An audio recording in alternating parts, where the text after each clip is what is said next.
I don't know that we can get either one of those landowners to do it. It is on the Register of Texas History in the county clerk's office about that, and got them to, they agreed that they would move them back, and now they're housed, I think, in the archives there for the Historical Commission. And Victor Smith and I worked on getting them all, they got them all straightened up there in filing cabinets. They're crumbling, so you have to be very careful and need to wear gloves when you really handle them, because they're just falling apart. But they do carry a lot of the early school records for Hood County that date back to about the 1880s. So they're important records. But I've got school records on Rock Church all the way back to the 1860s. Oh gosh. So there's a lot there. Yeah. That I have been working on and trying to put it all together so we'll have it in a cohesive order where we can go year by year and can tell which settlers were there when, especially since the 1890 census burned, and there's a gap between 1880 and 2000. I mean, 1880 and 1900 there, that there was a good bit of migration through the county at that time, and they went on further west or went back east or to the cities. So anyway, I've been trying to work on a lot of that with the people that were there in that community. But let me tell you what my mission has been, and I just took it upon myself to do this. You know, I fought with the group, the Biloxi Dinosaur Valley Association group, to see that they did not dam up the Biloxi River. And we battled against the city of Stephenville, Erath County, and Somerville County. At one time, Granbury was involved in it, and our Hood County, and then they backed out of it because they found it was illegal for them to do a study on it over a certain dollar amount, and it was going to cost more money than that. And at the time, the judge decided to get out of the whole project. We went with a whole lot of our family when we kind of kept our eye on it, and I was working in Dallas for Continental Telephone as an economic forecaster. So my job was to get out all over the state of Texas and do rural surveys on telephone installations that we were responsible for, and project what we were going to need in the future as far as cable and equipment. And so we did a forecast, you know, for the future needs. And so I went to work at Contel, or Continental Telephone of Texas at the time, in 1970. And that was just as they were kicking off the construction of the nuclear plant at Glen Rose. So I knew that we had family cemeteries, and I looked at the projects of what they were going to do. And when they announced in the 1980s that they were going to build a dam across the Biloxi River, my mother saw it in the paper and showed it to me, and I go, oh dear, you know, we've got all our family history down there in the middle of that river bottom. So I started looking at it while I worked for the phone company, and I thought, we as a family are going to have to do something. So I made contact with several family members at that time, but I didn't get much response back. Well, the city of Stephenville and the Water Commission, commissioner, Ralph Roming, one of the water commissioners for the state of Texas at the time, and the lawyer for the city of Stephenville, and Judge George Crump, who was county judge for Somerville County at that time, decided that they would have a little meeting, and Mr. Roming, Commissioner Roming, had come out with an edict. First, they said that the water would not hold in that lake if they built it because it was an aquifer. And so they also decided, for some reason, I can't remember now all of it, but I have the records at home, that they would deny the permit. the water permit for the dam. And so, anyway, it had been introduced in the legislature with a bill that would have allowed them to do oil well flooding, coal mining, all kinds of industrial stuff around that lake. And about the time that they decided to do that lake, they were having trouble getting permitted for the nuclear plant. So anyway, first roaming, decides that it isn't a good project, or the three water commissioners did. And then roaming has a meeting with the city of Stephenville, the lawyer for the city of Stephenville, and I don't know if Crump was there that day, but I do know that the water commissioner was. And it was at the Austin Club. And so anyway, they were overheard at lunch cutting a deal under the table that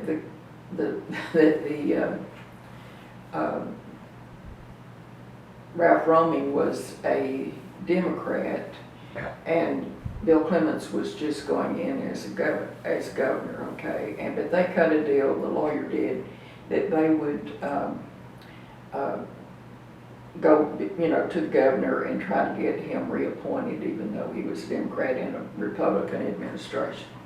So they made the deal under the table. I don't know if any money changed hands or not, but they were overheard. Well, the people that overheard it knew about our lawsuit that we had filed against it. And so anyway, they came and told our lawyer about it, and so then we started looking for details of what had happened. And anyway, in the meantime, I had read it in the newspaper that Ralph Roming had denied that permit first, and then he came back and changed it so that they could build a lake. And so I began to really worry about it. So I called some of the people. There was an article in the Star-Telegram saying that they were going to try to fight it, the people of Biloxi. So I made some calls and went and met with them and talked to them, and I said, look, I'll help in any way I can, because there were three of my great-great-grandfathers that are buried in that Biloxi River Valley. One of them in Brooks Cemetery would be totally inundated. Rock Church would be endangered, and I don't know how many more others that are there that, that might do it. But I would like to help, and my husband and I will do the public relations on it and try to help as much as we can. And so we got involved in it, and the more we got involved,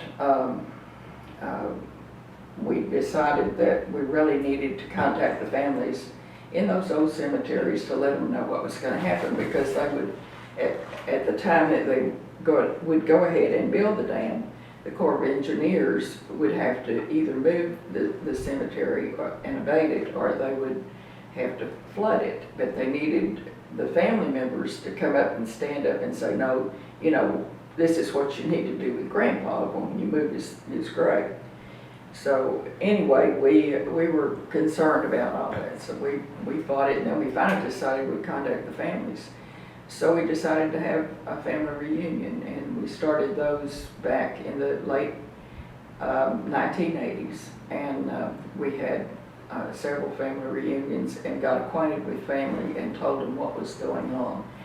And then the Save the Biloxi group had sort of loosely organized, and we decided that we would try to try to fight it as long as we could. So, but we needed funds for our lawyers. So that was when we started having the picnics at Biloxi. And we did that for 10 years.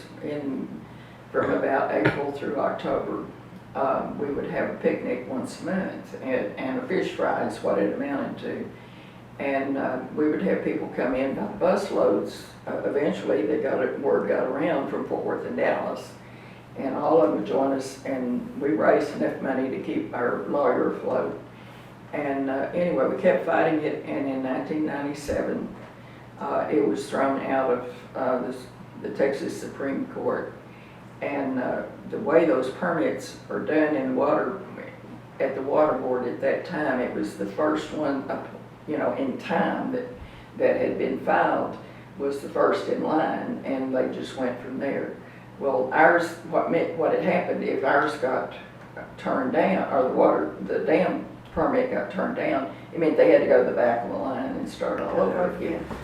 And so, anyway, it was remanded back to the Texas Court of Appeals, and there the court decided that they would not, the court decided after the judge heard it in Austin, that the permit needed to be denied. Then they appealed it. The appeal court then carried it on to the Texas Supreme Court. The Supreme Court refused to hear it, went back to the appeals court, and anyway, the ruling stood that the permit was denied. And so in 1997, that was what happened. And so we had all of our people at Biloxi, when we had gathered together.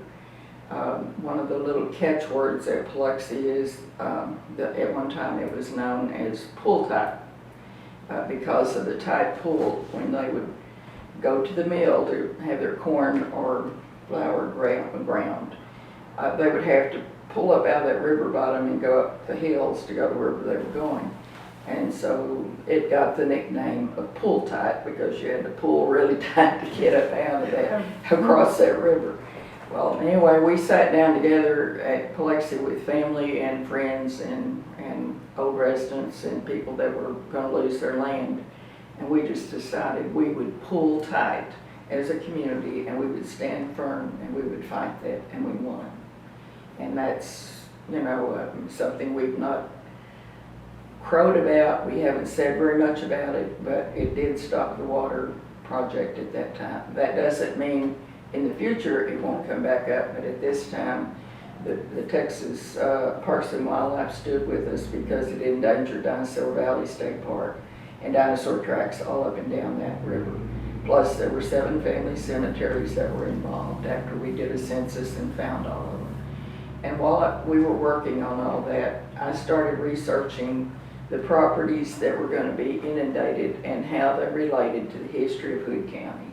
And so, over the years, those properties changed hands with different family members, or they sold or whatever. But anyway, I did that through that river bottom and got a really good idea of the early settlers and the people that were there, and that moved on or died or were buried there.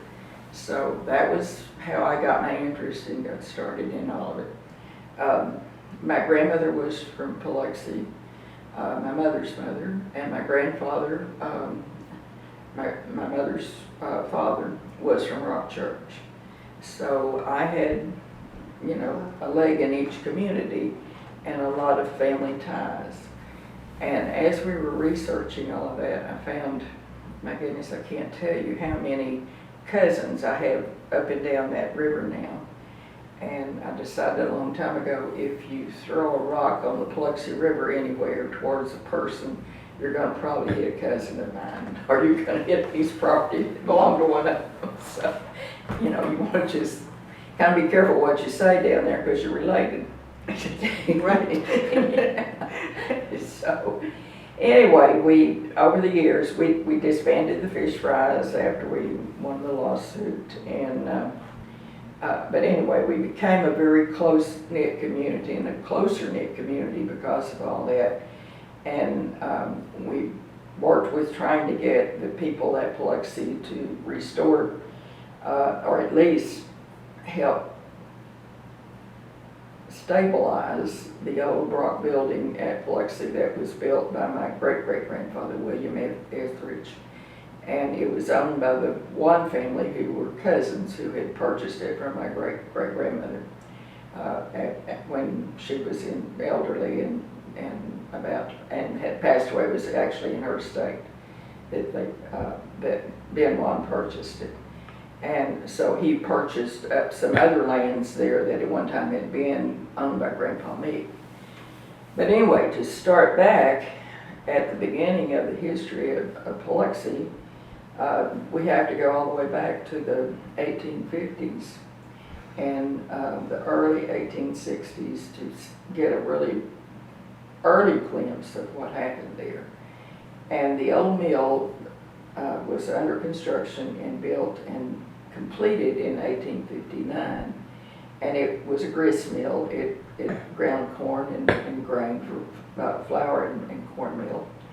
And it had several owners, but the first man who built it was a Mr. Hugh Gocher. And Mr. Gocher is spelled Gotcher, and a Mr. Havens did the work on it. And my grandfather Meek had come from Tennessee in 1846 after Texas became a state. He migrated to Gilmer County, Texas, near Upshur County, near Gilmer, Texas.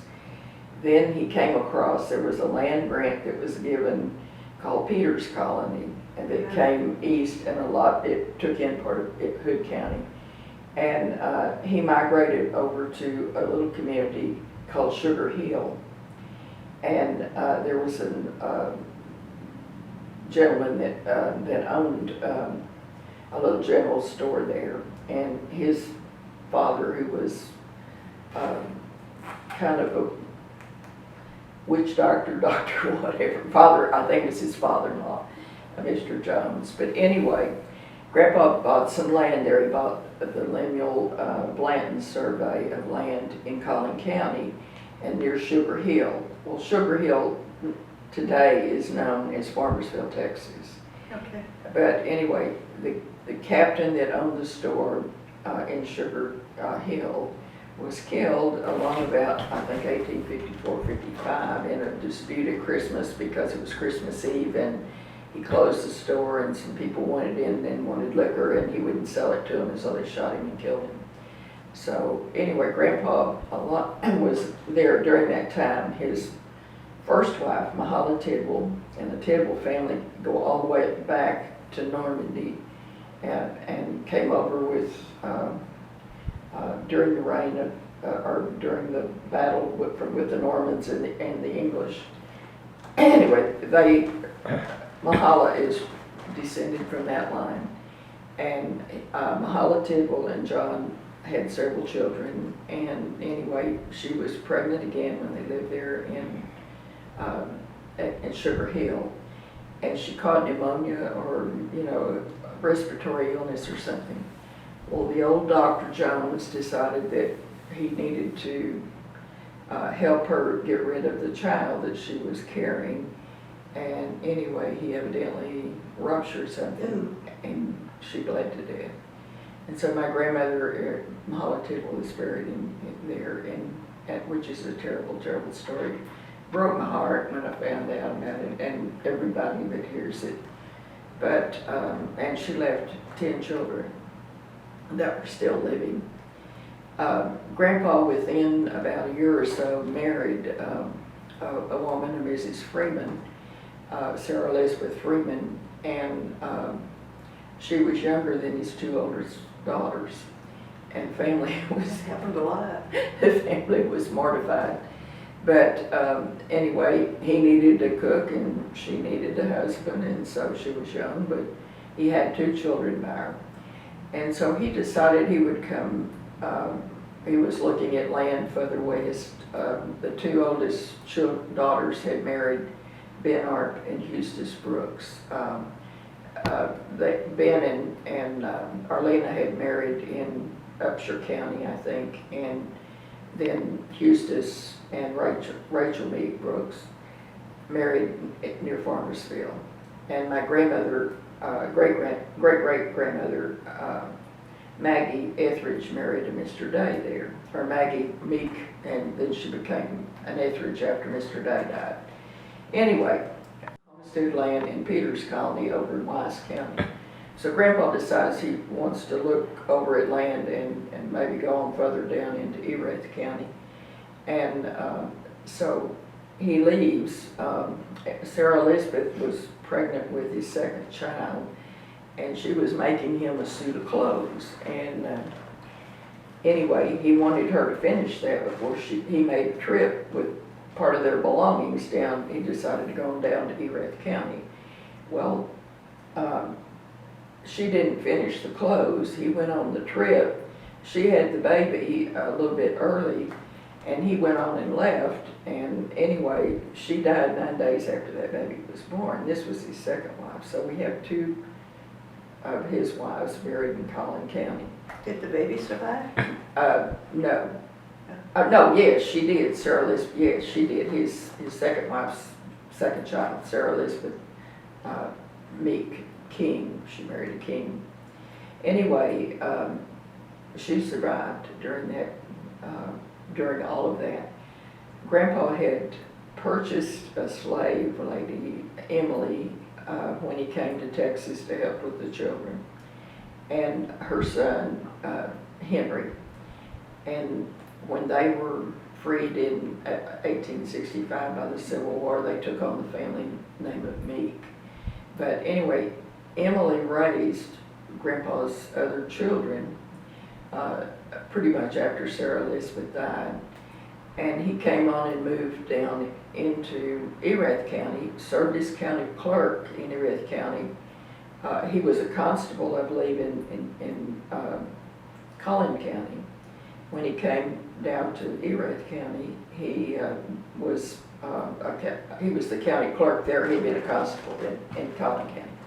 Anyway, he served during the Civil War, and there's several muster rolls that people were enlisted that had his name on it from the Civil War. I have copies from the state archives. But anyway, then while he was serving as county clerk, he found the land out on the Biloxi, and it was the Samuel McGowan survey, and he decided to purchase it.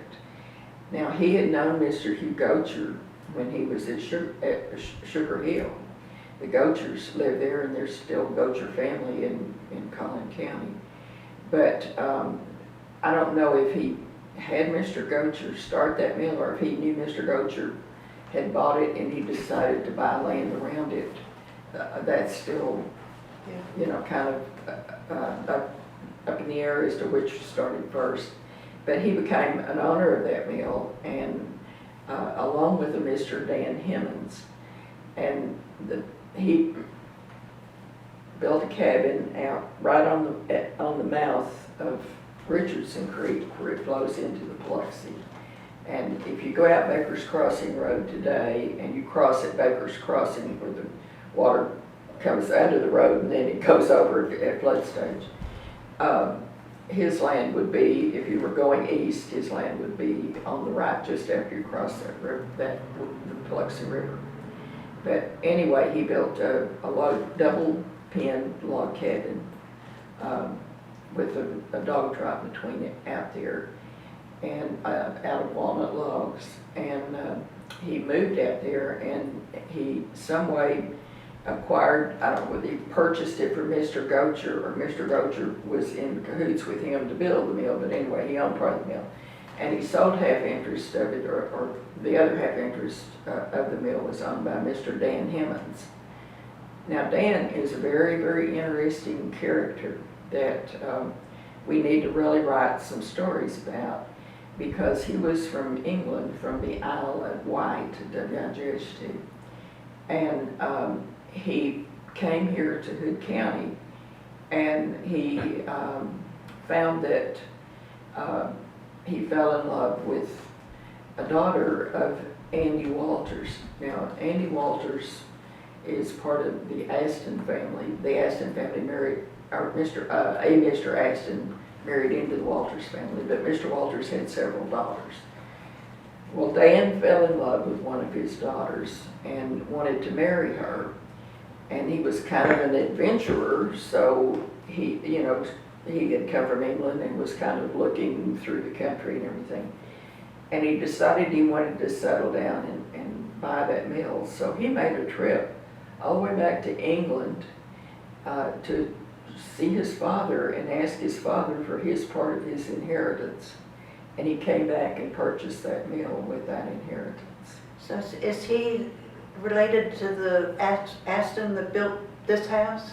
Yes, the Astons, Andy Aston, that is part of that family. Family? Yeah.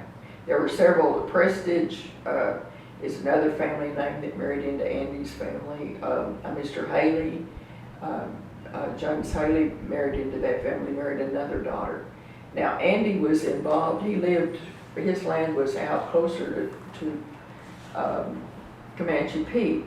Now, I'm talking, this is 1860s, late 1850s, early 1860s, that he came here. And I've traced the Walters family back to Texas in Cherokee County is where I first encountered them.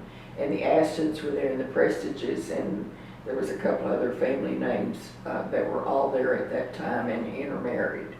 And they all migrated this way, or portions of their family. They may have left some, still there, but they basically migrated out this way as Texas was expanding.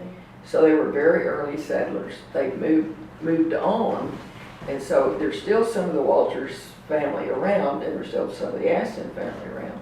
But anyway, Dan marries into the Walters family. He comes back from England and marries her. I found their marriage records in that little book that was preserved when the courthouse burned down that has just a few marriages in it, very early marriages in the 1860s. I found his marriage record in that book. And so anyway, they lived there at Biloxi, and they had a daughter, and then they owned the mill for a good little portion of time. Grandpa sells his portion out to James Haley, who is a brother-in-law of Mr. Hemmons, and married another daughter of Andy Walters. Andy Walters and Grandpa Meek and Isaac Cow and several others who were very, very early settlers into Hood County were all involved in the fight as to where they were going to place the courthouse. And Grandpa Meek was one of the first 3 commissioners that was appointed to locate the county seat. And some of the families wanted it closer to Comanche Peak and more in the Johnson County side, and some of them wanted it at a different area. And then finally the Nutt brothers, after there was another commission, they had votes and they couldn't decide, so another commission group of commissioners, and Isaac Cow was in the second group of commissioners, were appointed, and that's when the Nutt brothers gave the land and everything. But now this is early Hood County history that I picked up in bits and pieces in 1,000 different places. It's not written down anywhere.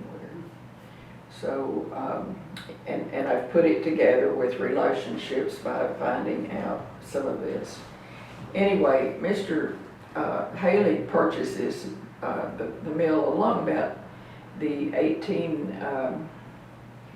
late 1860s, and like 1869, 70, something like that.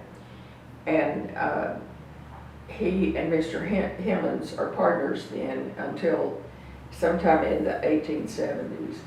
And Andy Walters and Dan Hemmons and a couple of Andy's sons, and I think one of the Astons, the main Aston family stayed here, but I think one of the sons of the Aston family, all went out to Coleman County, to a community called Trickham, and they decided that they would live out there and raise cattle, and there was a main cattle drive that came through that area. Well, they died there and they're buried there. And Mr. Hemmons, after he passed away out there, his widow came back and she sold that mill property and other land that Mr. Hemmons had owned. Well, Grandpa Meek had bought part of it. By that time, Grandpa Etheridge, who had served in the Civil War and lived in Missouri, he had come down after the Civil War. He had a wagon with a load of bushels of apples, bushel baskets of apples, a barrel of whiskey, and his son, because his wife and him had divorced after the Civil War, she went back. They had come down to Cook County, Texas, to escape the Civil War if they could. Now, Grandpa Etheridge had served out of Missouri as a soldier in the expedition that went out to the Mormon War in the late 1850s. and they put down the Mormon War, or they negotiated it out. That is what finally happened, I think. But he had served in that under Albert Sidney Johnson, who was a famous general in the Civil War. But this was, way prior to the Civil War. And what happened out there, the Mormons had burned a lot of the land, knowing this army was coming, and had burned off the land, and there was no forage for the horses or the cattle that they brought along with this group of soldiers. And so they got stuck in a bad snowstorm out in Wyoming and nearly froze to death. And the horses and the men were starving. And so I think they negotiated a peace and came back. But Grandpa Etheridge didn't want any more war after living through that. And he had enlisted when he was like 17 or 18 years old. So he had married and decided he would come to Texas, and they came to Preston on the Red River.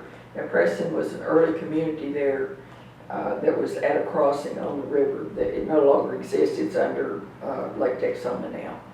But anyway, Preston, Old Preston was a very historic crossing where people would come from the Missouri, Oklahoma area and down in Illinois and down through Texas. So he comes with his wife's father, and his wife's grandfather lived in that Old Preston area. And so they come down and are trying to escape the Civil War. There's a battle between the Indians and who were fighting for the Confederacy and the Union forces as they cross Oklahoma, and they're very close to it, and they observe can observe what's going on. He writes a little story about it. Well, he gets on down into Choctaw country, and his wife is pregnant with his first child, and so his wife delivers a baby there, and an old Choctaw Indian had come and helped her do it. Well, anyway, it took the last of his money, I think, to pay the Indian doctor, and then he built fence to earn enough money to come on down and pay the ferry fee to get across the Red River to Preston. And so they live there, and they get there just in time for the Great Hanging.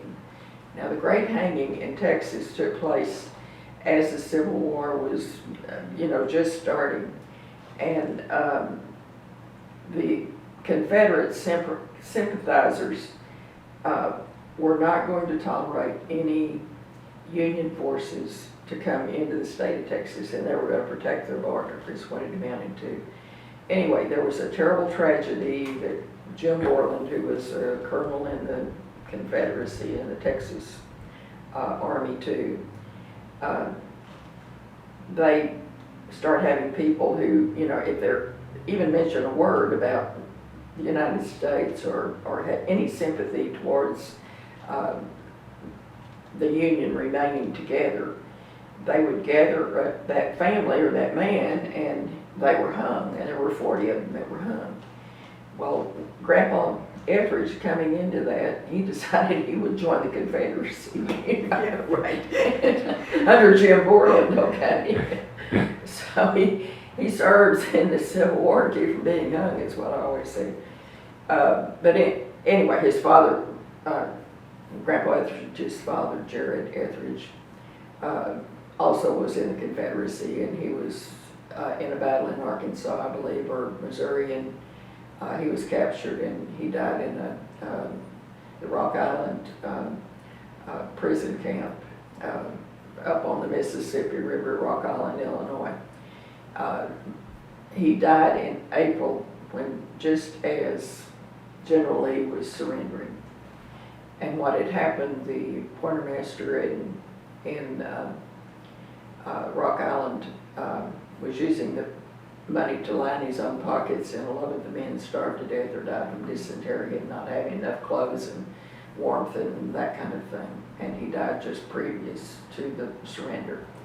So he's the next to the last Confederate buried in the Confederate cemetery on Rock Island, Illinois. But anyway, Grandpa Etheridge, you know, he knew his father's leanings, and I guess he decided he would be better off to not get hung, and he'd just go with the flow. He served until the end of the Civil War under that regiment. Anyway, afterwards he was pretty disgruntled, and he came back, and his wife was disgruntled, and they had had a daughter in the meantime, and or had a daughter along about that time, and so she decides to go back to Missouri with her father. And she takes the baby and goes back, and Grandpa Etheridge keeps the son, John Harvey Etheridge, with him. And they go back to Tennessee. They get, you know, take a wagon and their belongings, and they go to Skullbone, Tennessee, because that was where the Etheridge family had kind of lived at one time before they went to Missouri. And he decides he can't find anything to satisfy him there. You know, he wasn't happy with living there. So he came back to Missouri, to the distillery at Jolly, Missouri. And he bought that barrel of whiskey and apples from Washershorn Prairie. Now, I don't know where that is in Missouri, but that was where he bought the apples. And he brings that down and pays his way to Texas by selling those apples. Well, as he's coming down into the Paluxy River Valley, he sees all of these people camped out at the mill on the river, and they're waiting in line to get their corn ground. It's in the fall of the year, and so he sees an opportunity. So he pulls his wagon up with the rest of them. He breaks out that barrel of whiskey, and he starts selling whiskey by the dipperful. So he was very enterprising, but anyway, he probably got them all just wrong and right. You know, that's really, they had a really good time, probably, like camped out around all that barrel of whiskey. But anyway, he decided to build a little store so he builds a little cabin. It's called when they make the logs like this, it's called a pen. Mm-hmm. Okay. And it's a 1-pen cabin or a 2-pen cabin or a 3-pen cabin. Well, he builds a 1-pen cabin. He doesn't put a roof over it. He puts sheepskin or tarp of some kind over the top of it. And he says in his little story that he and John Harvey slept on the floor on sheepskins and had that little stock of groceries that he had purchased somewhere. And he began to sell groceries out of that. Well, he met my grandmother Etheridge, who was a widow. Her husband, Thomas Day, had died during the Civil War with measles or some kind of illness. And so anyway, he starts courting Maggie. Maggie's a widow, and she owns some cattle. And so he sees another opportunity. But anyway, they decided they would get married. Well, Grandpa Meek, there was a little store across the river from the mill, a little rock building that was a general store that Grandpa Meek owned. And so he gives that store to Maggie and William Etheridge. And so they run the store for a while. And then Grandpa decides, I think, that he wants to sell the store maybe, and I don't know whether he was going to go into cattle business or what he was going to do, but anyway, he sells it to Luke Jones. Now Luke and Amanda Jones, his wife, had come from Gibson County, Tennessee. And Luke had come down this way after the Civil War, and Amanda was a nurse in the Civil War, and Luke fought in the Civil War. But Amanda had married Mr. Johnson back in Gibson County, Tennessee, and he died during the Civil War. So she was a widow, and Luke married her, and they had 2 children, Leela and Bess Jones. Down, and they bought the old store. And they're very small children. And anyway, not long after they moved there, Amanda dies probably from the deprivations during the Civil War, the hard trip down, and hard work after you get on the frontier. So she passes away, and just a year or so after that, Luke passes away. So the 2 children are divided up, and Leela goes with her grandmother up kind of around the Strawn area. And Bess Jones stays with John R. Jones. Well, John R. Jones was one of the four families, members that came in wagon train from Gibson County, Tennessee. And there was Jesse Caraway, and there was William Pate, and there was Isaac Cowan, and there was John R. Jones. And John R. Jones was married to Adeline Caraway, who was Jesse's daughter. Okay, Isaac was married to Mary Polly Branch. Now, Amanda Jones was a Branch before she married a Johnson. So this is her sister that is married to Isaac Cowan. Mr. Pate had married a Jones, one of the sisters of John R. Jones. And Jesse was married to Elizabeth Keithley. And Jesse had lived on land that was owned by David Crockett back in Tennessee. And he came, when he and Mr. Pate and Mr. Jones and Mr. Cowan all came here in 1857, they had come from Gibson County, Tennessee, over to the Mississippi River. They rode a steamboat down the Mississippi to New Orleans. They got a steamer in New Orleans and came over to Galveston or somewhere in that area, and disembarked, came up to Hempstead, Texas. They bought horses there, and then they came up all the way up to Mrs. Crockett's place over near Acton to see her, and stayed with her while they went out and looked for land. And they had grown up around the Crockett family, so they were all intertwined and knew them. So anyway, they looked for land. They had located their land in 1857, and out on the Biloxi River where Rock Church area is now. And so then they'd gone back, and they went back through the Fort Worth, Dallas area and across land back to cross the Mississippi River and over to Gibson County. So they came back that way with their families then in 1859, and that's when they settled out around the Biloxi. And Jesse was right on the Biloxi River where the Rock Church area is now. Mr. Pate had settled down where where Bill and Deesa Jones live now, which is just down Becker's Crossing Road a little ways. Mr. Cowan had settled over on Richardson Creek, which is just about 2.5 miles on further kind of south and west of Rock Church. And Mr. Jones had settled up on what became part of the Nut Ranch and now is owned by the Lawrence family. So anyway, he lived there. Well, Bess and Leela, as they grew up and got grown, during all that time, John R. Jones was their legal guardian. And so he had looked after them, and his mother, who he had brought with him, Dorothy Sutherland from Tennessee.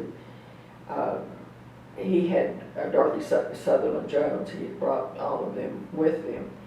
So anyway, he looked after them, and during that time, one of his daughters married a Mr. Philip Jackson, who later became a county clerk here in Granbury. Mr. Jackson, they had first, after Luke died, Mr. Jackson ran the store for a while before he became the county clerk, and then there was another part of the Caraway Jackson-Jones relationship that ran the old store at Biloxi. Grandpa had never gotten his money. Grandpa Etheridge had never received the money from the sale of the store.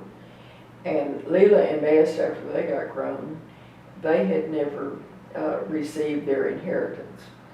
So they sued John R. Jones for, what is their inheritance, their mother and dad's store. And they win the lawsuit. Well, John R. Jones didn't have the money because he had, used it raising them, and he raised another sister's children, the Longacre family. And so, it was all used up. So he lost his piece of land and it got sold, and I believe one of the Nutt brothers then bought it after that. But anyway, Leela and Best came back, and tried to get their inheritance, and they wanted to marry or go on and, have their own life. Well, Leela marries Coke Hopping, who is part of the Hoppings are part of the Nutt family. And so she marries Coke Hopping, and Bess marries one of the Stokes family that had come with the Wood. They were part of the Wood family that came in 1869 after the Civil War to the Rock Church area. And he goes on out and lives out in West Texas. Leela and Best live around this area, and then they move on out to West Texas and then into New Mexico. And there's a book that Coke Hopping wrote, A Sheriff Ranger in Chuckwagon Days, and it tells the story of kind of their life. But anyway, at that time, Grandpa then takes the money that he receives from his portion finally from the sale of that store, and Grandma takes her cattle and sends them on a trail drive and gets the money from that, and they build the rock store that's still standing today at Biloxi. Okay. So that is how that all came about. In the meantime, Mr. Haley had bought out Mr. Hemmons in the mill, and he ran the mill for probably a good 10 years or so, and then he sold out to Uncle Isaac Moore, who was an early settler at Biloxi, and he also sold out to Mr. Wilson, who had married one of the Jones family. So, and there were several Jones kids. I'm my own grandpa kind of thing. Well, I'm not there yet, but I'm going to tell you that later. When the mill sells to them. Well, they run it for a while, and then when you have a business like the mill, it's seasonal. You know how seasonal businesses go, because you've been in seasonal businesses and I have too. And so it was just certain times of the year that it really ran. And sometimes it was profitable if they had good crops. If it wasn't profitable. So anyway, during the 1880s and 1886, there was a terrible drought down through Texas. And Aunt Zoni Erickson, one of Meek Brooks' cousins, she writes a letter about how terrible it was and how the cattle died and how children died and how they had to wrap their children in wet clothes or cloths to keep them from dehydrating and dying. And then she talks about finally they got a gully washer of a rain that came, and broke the cycle of drought. But during that time, a lot of cattle died and a lot of other things, and so I'm sure the mill they didn't make any crops, so the mill probably, wasn't doing well either. But anyway, there were ups and downs on that mill. There were many owners after that of that mill over so many years. The Larned family moves in and they buy into it, and then there are others that buy into it. And the store at Biloxi changes hands several times. But anyway, that's kind of how the beginnings of all that little community started. But before there was a Biloxi and before there was a Rock Church, there was a meeting place that was about halfway in between both settlements. And this was, just as the mill is kicking off, going into business, and settlers are moving into the area. And it is this little community built up. It wasn't really a community, it was a log gathering house, and it was a 2-pen dog trot cabin.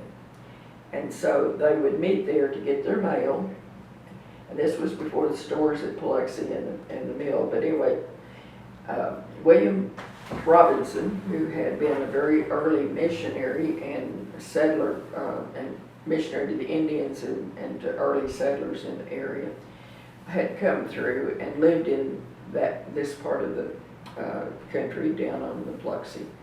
and he was the first postmaster. And they would have, mail would run through, and on mail days, everybody'd come in to get their mail at the little community. So anyway, that was used for that.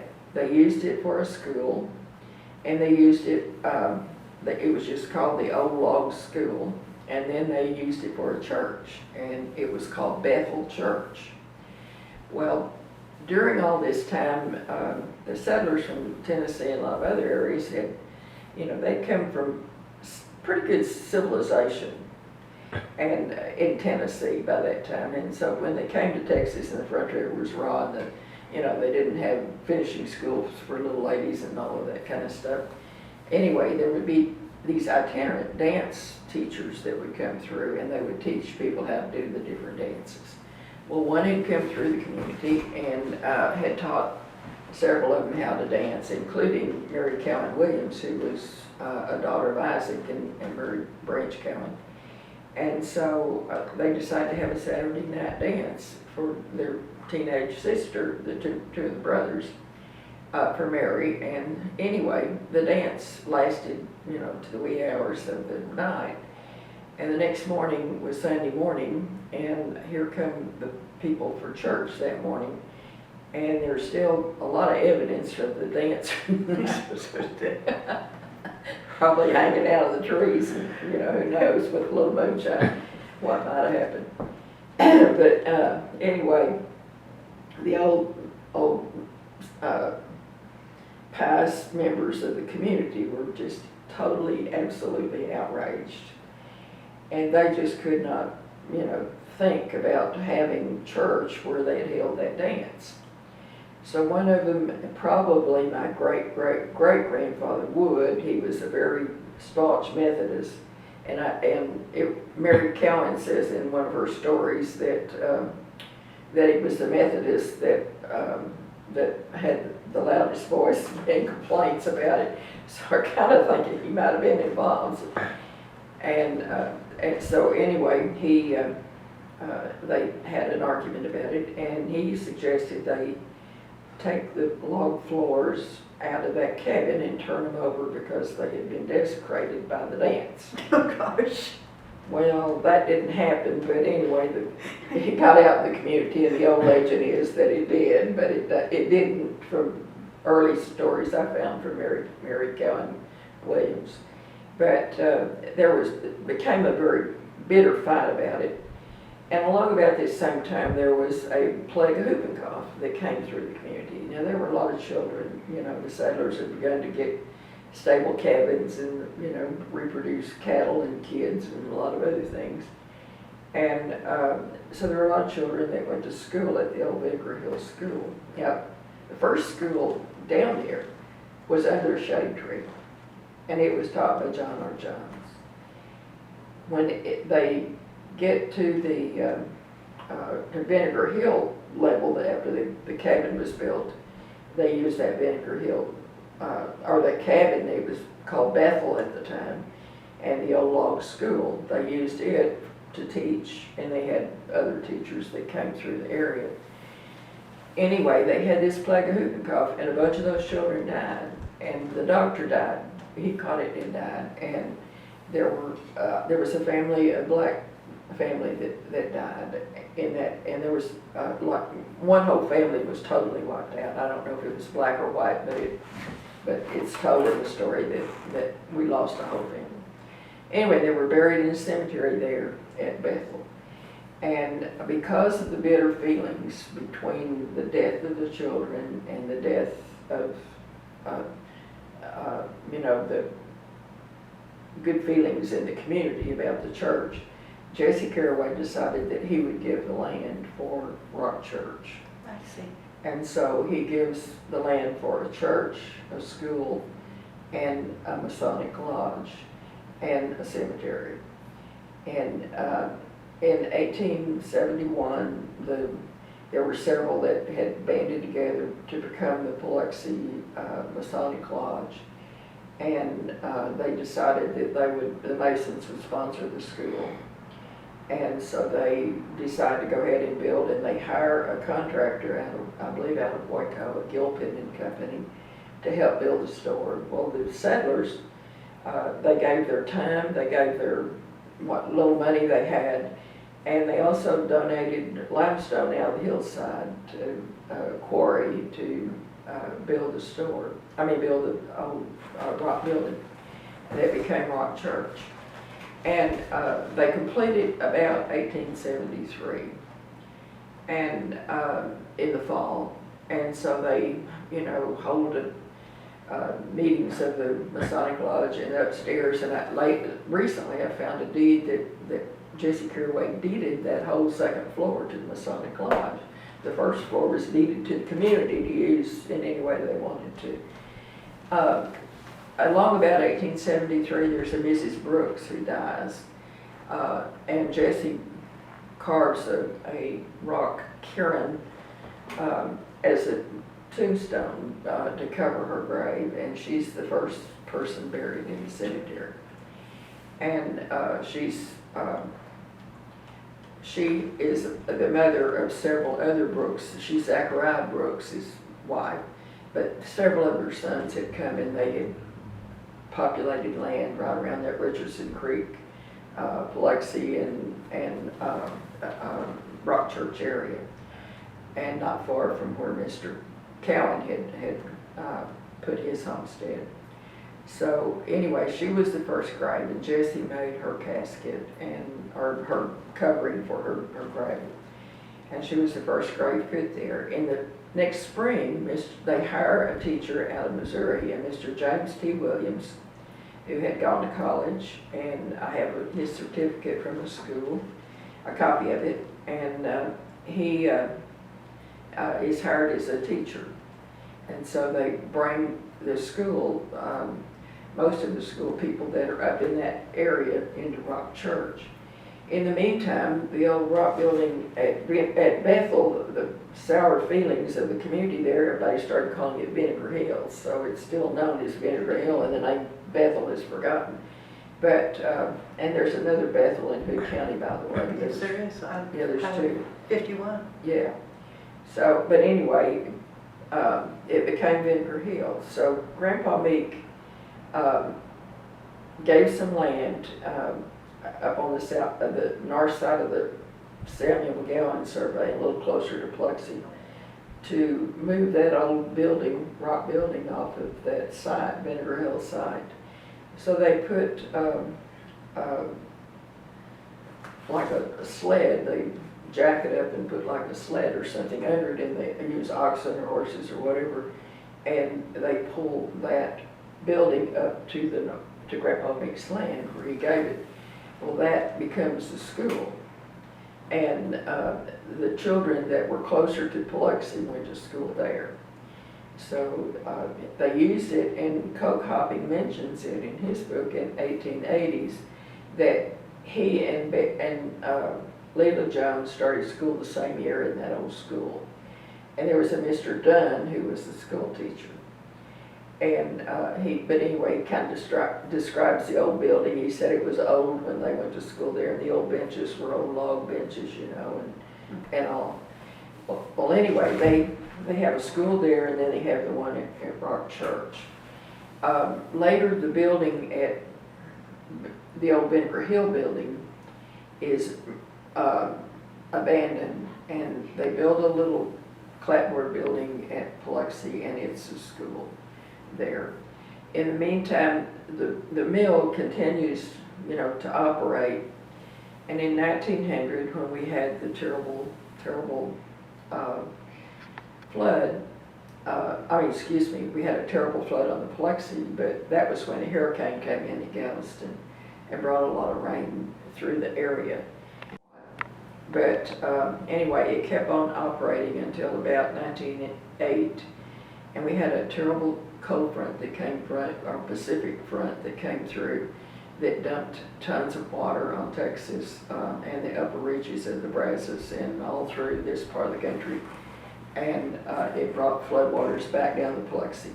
They had, in the meantime, built a bridge across from the mill across to the other side where the store was on the Biloxi to keep from having to ford it there, and the water from that 1908 flood came and caved in.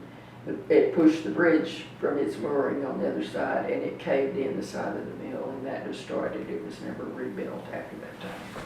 So that, and by that time, there was a larger mill built at Barnard's Mill, and then they, when the railroads came through, they brought in flour and things like that, and so it really was obsolete by that time. But anyway, that was kind of the beginnings of that.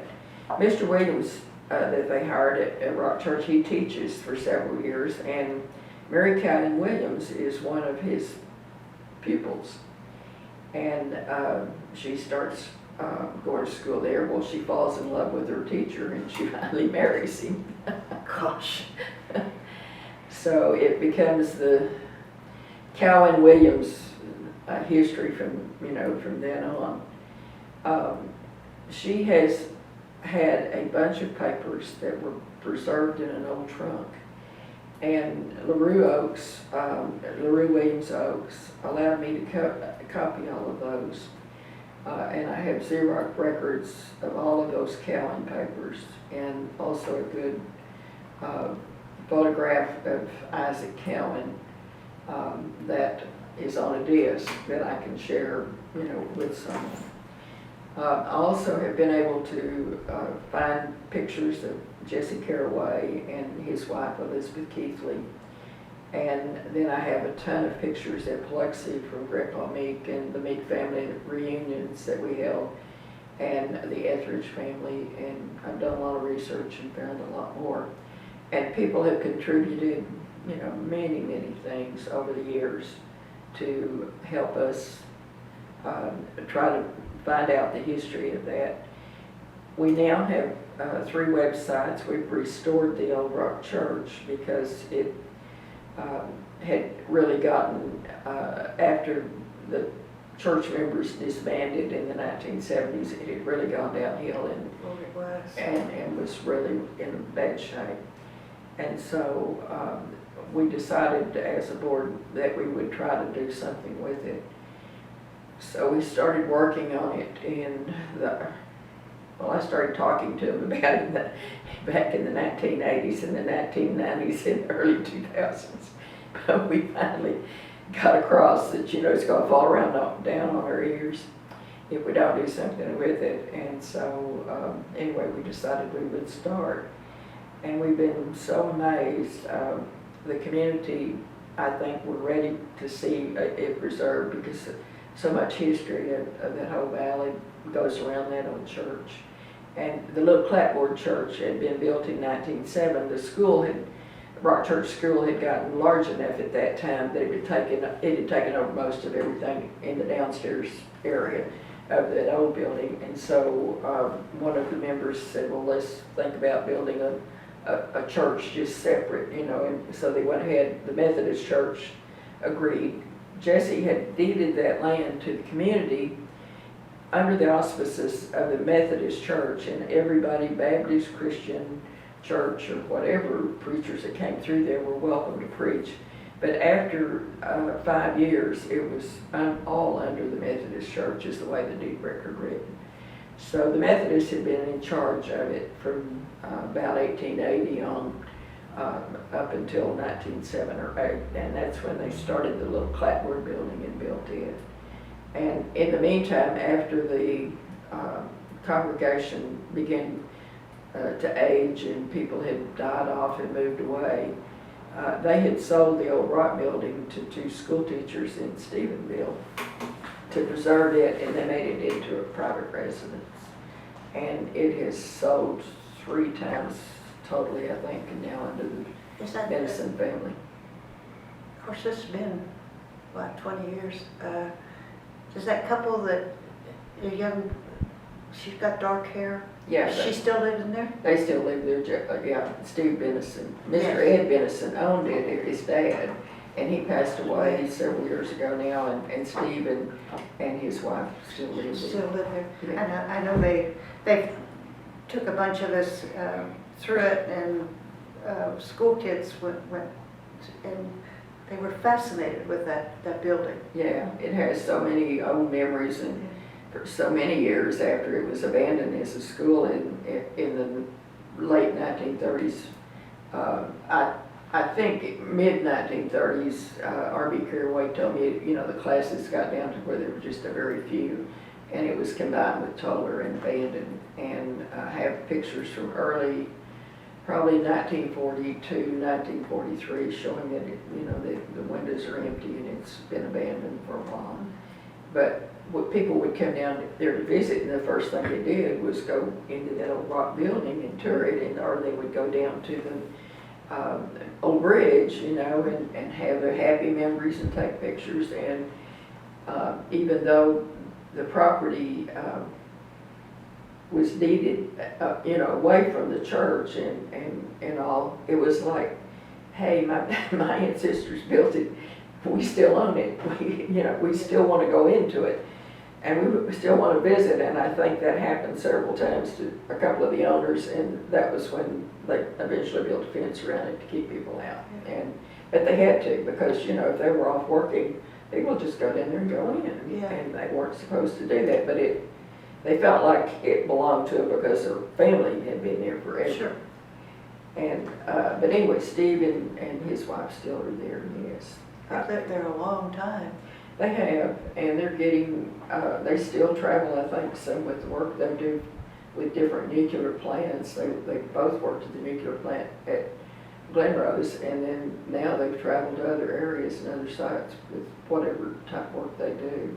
So they're gone a lot, and most of the time that's all locked up, where people can't get into it. And we all try to kind of look after it too. But anyway, because of the abandonment of that building, we decided we had to do something. Well, we met on a Sunday in December, and we had put a notice in the paper we were going to meet, and it was colder than heck, it was just freezing. And we decided to have a church service, and we had found someone to hold the service. Well, we had a church full of community people that came down, and it was so cold, we were under blankets. And Diane Martin, who is our treasurer, but also has a very good voice and sings, she was singing a song and standing by one of the windows, and she said while we were holding that service, her hair was blowing from the north wind. Oh gosh, it was that cold. Well, we decided we had to do something to stabilize the building. So we found a carpenter, Mr. Van Landingham, over at Toller, and he rebuilt all our windows just from the pattern of an old one. And that's about the time that you and I were out there. That's right, yeah. We were rebuilding the windows. Yeah, and we restored all those windows were laying out in the grass, the old ones. Yeah. They were tempting. We restored the old windows, and not long after we got them all in, and all, I don't know who, somebody decided they'd be a vandal, and they threw rocks through them. So we had the glass replaced, and we had those windows that go over a protection, like plastic or glass or plexiglass or something, and they look just like the windows. They're made to look just like them. And so we have all the new windows covered with that to protect it. We put in heating and air conditioning. You didn't get rid of the potbelly stove, did you? We are not ever going to get rid of that potbelly stove. Thank you. That's part of that religion, okay? The church will burn down around that old stove. No, Bill Jones, when he goes to church, he's in his late 80s, and he gets pretty cold nowadays, so he sits right by that potbelly stove. And James Lofton, who's on our board, he's really good at building good fires in that potbelly stove. So one of the other members' granddaughters commented, well, I don't know how we're going to make it if James in here, to build a fire in the stove. But no, we kept it, and so far we still have the old benches and everything in it. We did tear out the old fiberboard that was on the ceiling, and that woodpeckers had gotten into and punched holes in, and it had molded and mildewed and everything else. And so we tore all that down and put in a wooden ceiling, and it's really looked pretty, and it has given that church a wonderful sound, the music, and it resonates so much better Better. because of that. It's made it really neat. We still have not done much with the floors, and the reason being, people track in so much. Yeah. We did redesign and build a new door and made it one door instead of two in the front, because the way the face of the building was, rain would come down and warp those doors, and they would rot out and everything, and they replaced them with metal doors that didn't look right. So Marty Van Landingham designed us a new, beautiful door to go with the shape of the windows. So is the marker on the congregation or on the building? No, it's not on the congregation or the building, it's on the cemetery. It's Okay, named at a Texas historical cemetery. okay, that makes more sense because you changed the, We've building. changed the outside of the building, and we did not think that we would be able to get a historical marker on that it building. wouldn't, And because it didn't have the original doors in it. And we might have if, but we couldn't keep the original doors. They would have had to have been rebuilt anyway. Yeah. I didn't think about the cemetery, but you know, you could have gotten it on the congregation too. We can, and we may go back and do that. And I think we probably ought to. You really should. And, but Diane, you know, I told you all that we went through to get the Yeah, historical marker, and it took us almost 10 years to do it. Not because we didn't do our part on it. It was just the fact that the state of Texas had cut the budgets from 3 people in the marker division to 1, and then they decided to cut over a computer, and she had to input all of the waiting lists for the markers in, and there were like 129. I think we were the 129th one that were ahead of us, and then she had to look at each one of those and then go out and survey each one of those cemeteries herself, and then write all the people around the cemeteries to get their permission before they would even consider granting the marker. yeah. And then they gave the permission for the marker, and then we had to order the marker. Well, in the meantime, Victor Smith, who had worked so hard on all that marker project, had retired from the Hood County Historical Commission, and so they had appointed someone else. And we had gotten back, we had submitted what we wanted on the marker, and we had gotten it back for corrections or additions or whatever. And so we did the corrections on it, got that all ready, sent it back to the Hood County Commission to send it back to the Historical Commission. And the new person that they had appointed, they didn't know that job entailed work.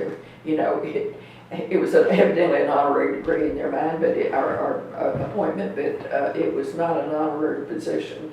It was a full-time position of work if you really did it right. So anyway, they just sat on it. They never did anything with it, and it delayed us a whole year getting the marker order in to get it cast, to get it back to us. So anyway, it took us through all of that about 10 years. And we finally got it last May, and DC said, it's not going to sit here. I'm going to get this thing installed, and so where do we want it? And we decided it needed to be at the entrance of the cemetery where people could read it and close to the road. So we placed it there at the entrance. And if you're driving in, then you can stop and read it, yeah. But there are several people in that cemetery we might could get historical markers for too, because there's a whole group of men that came after about 1868, 69, during the Reconstruction period in the South, that were all involved in the Civil War, and some of them in some of the same units. And they are buried there in that cemetery, and we have a pretty good population of Civil War graves there. One of the first ministers, Leander Painter, is buried there, and he served in the Civil War and has a Civil War marker on his grave now, but there's several others there that don't. But a lot of those came from Alabama and Georgia, that after Reconstruction got so bad and they came back home, all their property had been destroyed or confiscated, and taxes became so high they couldn't pay for it, and they just loaded up and came to Texas. So, and that's how one of my great-great-great-grandfathers got here. They came with the Civil War budget, and I was telling you the other day on the phone, you have to look at Hood County history in certain increments.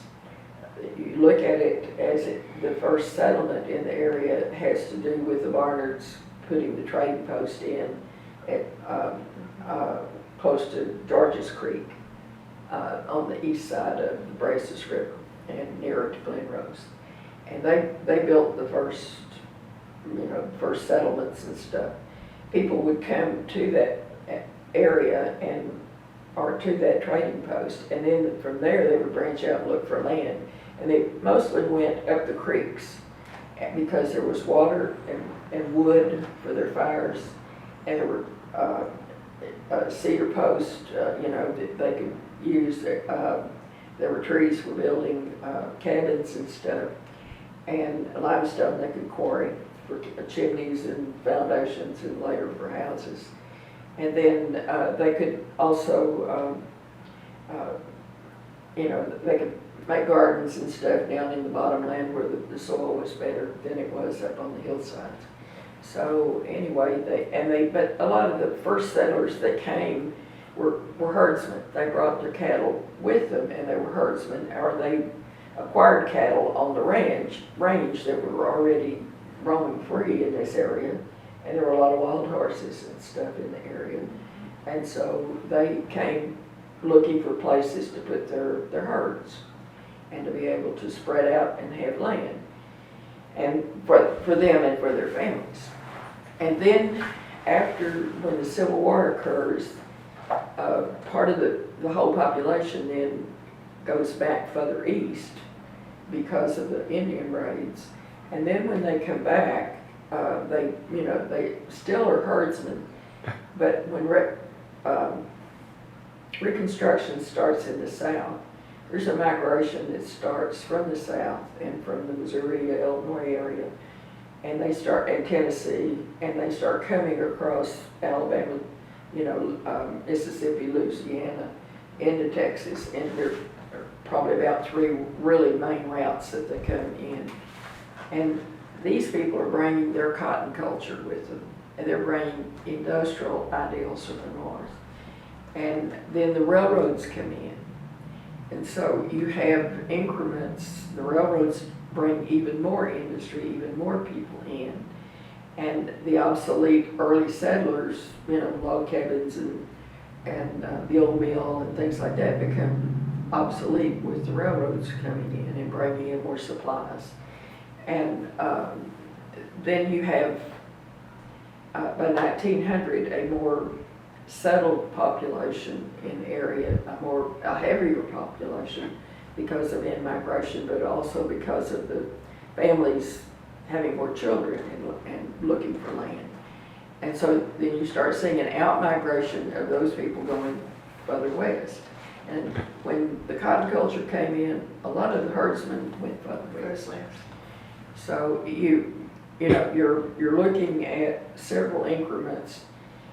The Meeks, the Walters, the Aston families, the Caraways, the Pates, the Jones, that came here and stayed, they were early herdsmen, all of them. And they bring a lot of family members. The Glenn family comes in. And there's another whole story about Mr. Glenn buying land that was first owned by my great-great-grandfather Osborne that I need to tell you. But anyway, there's these people are coming in and are a second migration of input into the history of Hood County. So we have to look at all of that, and then as the mill season ends in 1908, then you start seeing a much more educated population, because you've got schools, you've got little colleges that have sprung up, and you have a different whole group of people who are looking for opportunities, and they don't want to stay on the farm anymore, and so they start migrating out to your cities. And a lot of people went to Fort Worth and Dallas, a lot of people went west and ended up in, you know, Mexico and California and different areas. But anyway, it's interesting when you start looking at the migration patterns of how they came and how your family history ties in with all that when you start looking at it. So, do you all have any, let me tell you the story about Mr. Osborne. And this is early, this is 1856. Grandpa Osborne lived in Gilmer County, Georgia, and the Jacksons, the Davis family from over around Market Mill, and several other families from that Gilmer County area all came to Texas and settled around Bluffdale, Toller, Rock Church, and on into Market Mill area out towards Lafayette. Okay, but Grandpa Osborne, in 1856, was accused of killing a slave in Gilmer County, Georgia.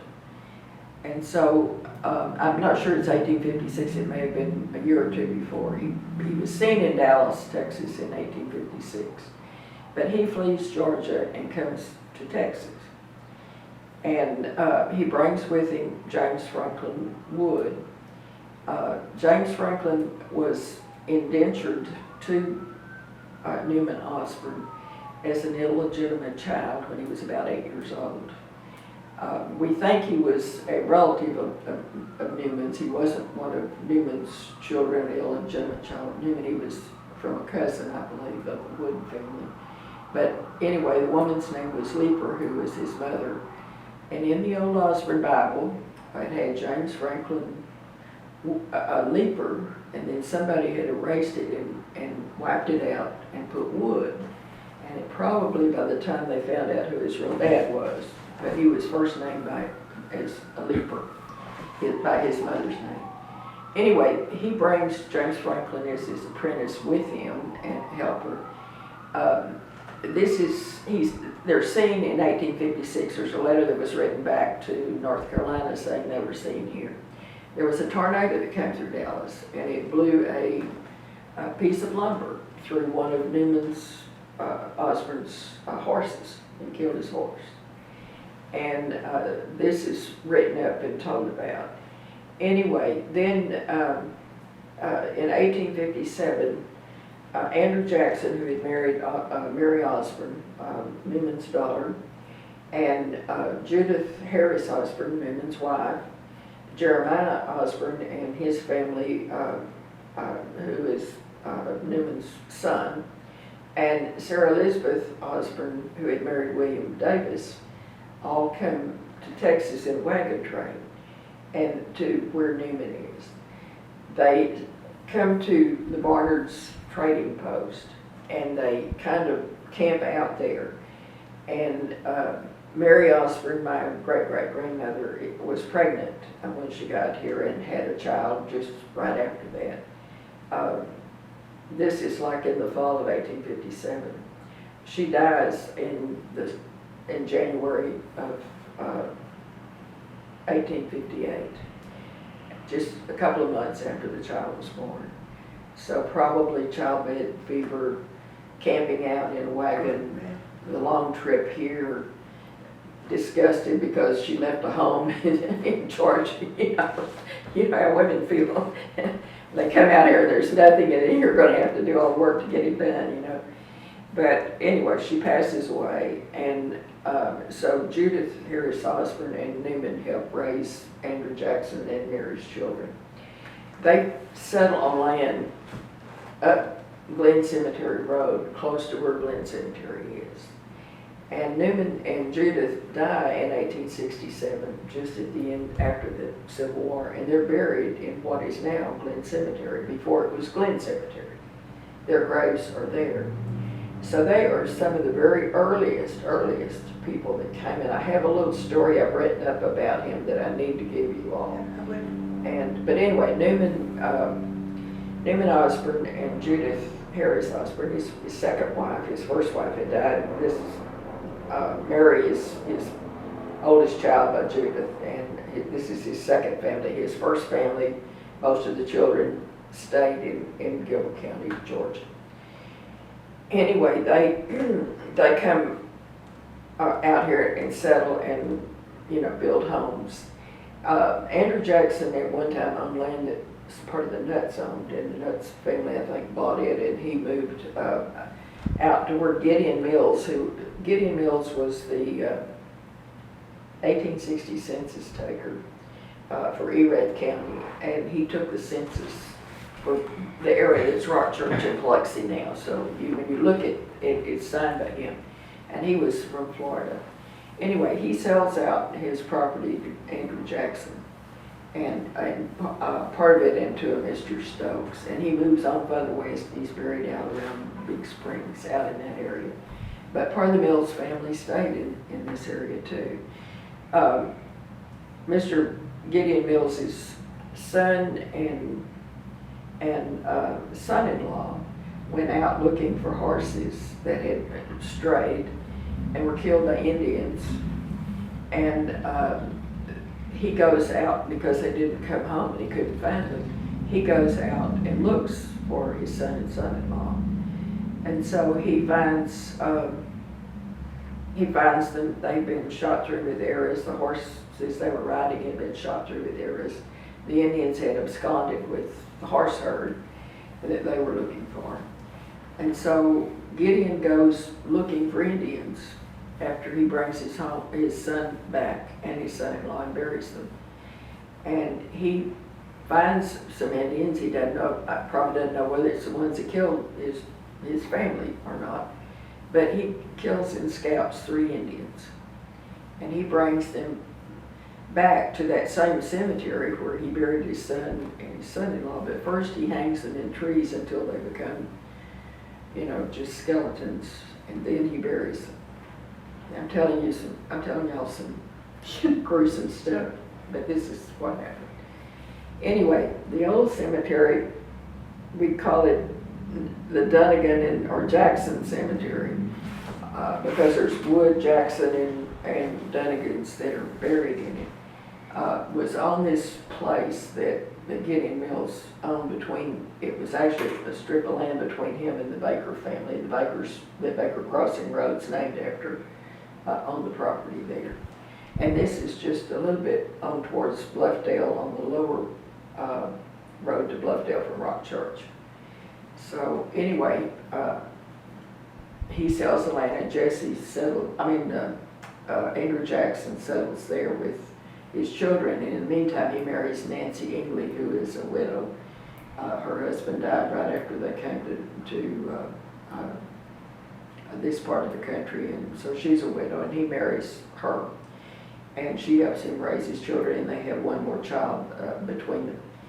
Anyway, Judith Harris Osborne and Newman after they had died, their family in Georgia wanted their part of the estate from Newman, and so they sent Mr. Glenn down to look at and appraise the property here in Texas before they can settle the estate. I don't know, he may have still owned property in Georgia, but anyway, Mr. Glenn comes and he makes the trip, and there's not much up this way. When Mr. Glenn came out in the 1870s, there still wasn't a whole lot of stuff around. And so anyway, he appraises the property, loves the area, goes back and sells property he owns in Georgia, and buys the land that Newman owned from all the heirs in Georgia, and comes back here and purchased it from William Davis, who's married to Sarah Osborne, who is the executor of the state in Texas. So he purchases the land and eventually gives the land for Glen Cemetery. But the early history back 1850s, 1860s, this all took place. So that gives you a very earlier group of families that got here that early. So those are the histories that I found and they have unearthed in my little journey through Hood County. So anyway, I thought maybe you all might like to have that little bit of information. Oh, yeah. And the Glens then married into the Nutt family. So, Everybody married into the Nutt family somewhere along the or the line. big family, or the Caraways. Yes. Yeah. Well, anything that, I mean, your story today is wonderful. I mean, this is the kind of thing that we're really interested in here. You don't have it written down anywhere. None of this is written down. No. It's in bits and pieces of family lore that have either been told to me or that I have found in reading or research all over the state of Texas and Georgia and Alabama and Tennessee and Missouri. So it's very scattered, but the early settlers came from very good stock and they were very sturdy and they lived a long time. And Grandpa Meek tended to his cattle all the way through his 90s, and he fell off his horse about 1890. I mean, when he was about 95 or 96 years old, and he didn't die until he was 97. He lived another year after he fell off his horse. So, and one of his daughters said if he hadn't fallen off his horse, he'd lived to be 100. Still.